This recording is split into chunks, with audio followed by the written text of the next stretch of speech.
गिबियावनो गोदान बोसोर बैसागुनि साफ्रोमबो जोंनि रायजो राजा आफाद बिब' बिनानाव बिदा फंबायफोरनो आंनि गोसोनि हारिमुआरि गाहाम हामलायनाय मोजां मोननाय आरो खुलुमनायखौ जासिहरदों। दिनैहाय आं नैबे रामफलबिल दख'रानि सिङाव थानाय अगमामिल गामियाव दिनैहाय माने 29थि बैसागु फोरबो रंजालि बैसागु फोरबो खालामगासिनो दं।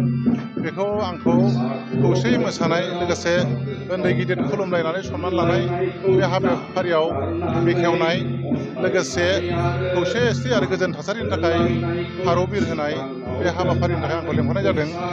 दा आं जोबोद गोजोननाय मोनदों बे गामियाव जे फालियै 29थि बार जाबाय। दिनैहाय बुंनो थाङोबा गोबांखौनो होनजायो आरोखि। ओमफ्राय बेफोरबायदि गोबाव सम बैसागु फोरबोखौ बिदि जौस्राङाव लानानै फालिनाया 100आव बा 100आव 10%सल' मोननो हागौ आरोखि बेसे गोबावनिखौ। दा जों फालिनांगोन बिदिनो गोदोनि बायदि मोसानाय, जौ लोंनाय, दाम दाग्ले, हारसिं बैसागु जानाय, मानसिफोरनाव मागिनाय, गुबुन गामियाव थांनाय, बिदिनो बिनानै मोनाबा बबेबा जिनिसखौ खावनानै लाबोनाय, मालाबा जौ फेनानै हिनजावबो खावोमोन, माब्लाबा बिदिनो बुलाय सोलाय जायो, मालाय लागोजोंबो बुलाय सोलाय जायो, मालाबा स्टेन्डार्ड मानसिफ्रा बैसागु बोथोराव न'आव थांनो लुबैनानै थांबा, गामियारि मानसिफोरजों रंजानो सानबा बिदिनो फैसा दाबिनाय, सिफि बोख्लाबनाय, सिफि खन'नाय, बेंथानाय, दुरुं बोथेनाय बिदिया जायोमोन, बिशृंखला जायोमोन आरोखि।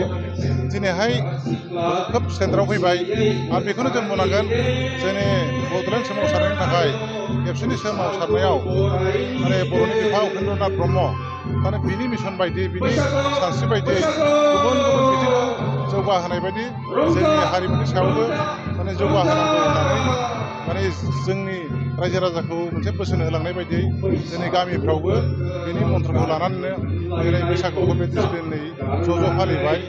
बयबो गोसो खौसेनो बाहाय खुनु उन्दै गिदिर बा धोरोम समाज बा राजनितिक बा धोरोम बेफोरखौ लानानै जेबो फारागथि गैया। जोंनि बर' कालसारखौ फोथांनांगौब्ला बे बैसागुनि प्लेटफर्मनि गेजेरजों बर' हारिमुखौ फोथांनानै लाखिनो हागोन। दिनै दुलाराय बर' हारिमु आफादनि गेजेरजोंबो दिनैहाय बैसागुजों लोगोसे बैसागुखौ हाजोबाबाबो बर'नि दोरोङारि मोसानाय दामनाय देनाय बारदै सिख्ला बागुरुम्बा बिदिनो बायदि मैया खेराइ मोसानायखौ एखे बानायनो हाबाय बर'फोरनि गेजेराव। दा बैसागुखौ जों खालामलांगोन आरोखि मोनसे सिस्टेमनि गेजेरजों। ओंखायनो जों दुलाराय बर' हारिमु आफादाबो अरायबो बैसागुखौ मोनसे सिस्टेमाव लाबोनो थाखाय नाजानाय जागोन आरोखि। आरो बेनि गेजेरजोंनो जोंनि गेजेराव खौसे अनलायनाया फैनांगोन। जों असे बर'नि दामनाय देनाय खननाय मोसानाय खाम सिफुं सेरजा जथानि गेजेरजों बाहायनांगोन। गंगोना बेखौ बाहायनांगोन। जायफोरा जि आइ टेकआव मोनदों बे मास जानांगोन। आं बेखौ मिडियानि गेजेरजों आङो खावलायहरदों। लोगोसे बर'नि मोनसे दोरोङारि दामनाय बैसागुनि देंखो, मेथाइ, आथिंनि फाव आखाइनि फाव बेफोरजों जों दामनांगोन। गोदो आबै आबौमोन जेरै फालिदों जों फालिबोनांगोन आरोखि सिस्टेमखौ।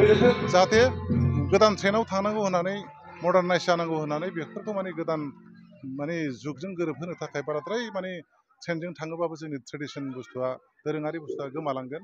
उनावहाय मालायजों गोरोबफैनानै जोंनि हारिमुवा मालायनिफ्रायसो फैनाय होननानै बुंनांगोन। बेनि थाखायनो बेखौबो आं खावलायहरबाय। लोगोसे जोंनि बर'नि देंखोफोरखौ जाहाथे गुबुन हारिनि देंखोनि मेथाइजों जोंनि दोरोङारिखौ रोजाबा। मानोना गुबुन जाथियाबो गुबुन हारियाबो जोंनि दोरोङारि मेथाइजों गावसिनि मेथाइखौ रोजाबा। ओंखायनो जोंनि बर'फ्राबो मोनसे कमेडियान हिसाबैब्लाबो जोङो जाहाथे मालायनि हारि रावारि हारिफोरनि सुरजों देंखोफोरजों मेथाइ रोजाबा जोंनि बैसागु फोरबोखौ बावनांगौ।